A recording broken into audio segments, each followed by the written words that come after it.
دا اوس د رباب یو مسله را روانه ده. یو هلک استاد چېرته کې په یونیورسټۍ کې دغه کړی دی چېرې دا رباب دلته کې مه راوړه غوسه شوی دی ورته تللی دی چې د هغه ځینې بیا ترې ورځ بعد تللی یا په هغه ورځ باندې اکسیډنټ یې کړی دی. دا دنیا خلکو رباب باندې ولا استاد غوسه شوی دی. هر څوک خپل ځای کوم دغې کسانو ته راشي چې دا کوم احتجاج کوي د رباب دپاره او د دې کس دپاره د دې مجلس له د الله کتاب راوړي. د الله کتاب خو د ټولو په نظ باندې اتفاقي دی که نه؟ ټول به وایي چې غوره کتاب دی. دغه خلک دی هم د الله رب العالمین کتاب مني. هم د دې دغه احتجاجي مجلس له ورشه ورته ووایه چې زه په دې کې له قرآن کریم ویم والله که دې پرېږده څه غوبل به راولي. وجه څه شی ده؟ وجه دا درته وایي چې دا ځای خو د قرآن کریم د ویلو نه دی که نه؟ ته تعلیمي ادارې ته رباب وړې هغه ځای خو د دې نه دی که نه؟ عقل څه کوي چې شعور هم په دې قوم کې نشته دی، سوچ نه کوي. او دا هغه خلک دي چې ځان ته تعلیم یافته وایي، تعلیم یافته نه دي، تعلیم یافته دي. عجیبه خبره دا ده څو ورځې مخکې په دیر کې دوه علما شیخ عبدالعزیز دیروي، شیخ انعام الله مدني مدینه کې علم کړی و. هغه په خپل کور کې مانځه لپاره مولا کما رباب جماعت ته رانوړو نو دا دی مولا کما رباب جماعت ته رانوړو نو دا دی جماعت ته دې سړي ولې ټوپک راوړی دی.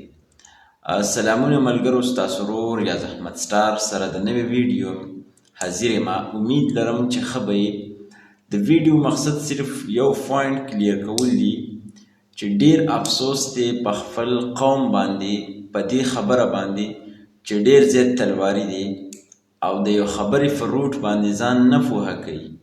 او کم تصویر چې تاسو وینئ دغه سکرین شاټ نو ډیر په بخښنې سره مې لګولی دی، خو د فاره د دې چې موسی مړ پسه کې شو او په دغه مرګ کې شاته څه وجه وه، رباب څونه انوالف دی په دې کې، او بیا د رباب او د موسی په وجه باندې یو معصومه مولا ته په دې کې څه ګناه ده چې دا تلواري قوم او دا نافوهه قوم په دې کې دغه معصوم مولا هم انوالف کوي او په هغه باندې ټکونه کوي او تنقید پرې کوي. نو زه وایم چې په دې کې خو 0% د هغه څه غلطي نشته دی. نو بیا د مولا باندې دونه بکواسیات او په سوشل میډیا باندې په هغه تنقید کول دا څه لري؟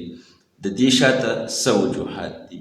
نو دې کې یو هوښیار او تعلیم یافته قوم چرې هم داسې نشي کولی، لیکن دا د دې خبرې نشاندهي ده چې په قوم کې تعلیم نه، قوم تعلیم یافته نه دی بلکې قوم تعلیم یافته دی.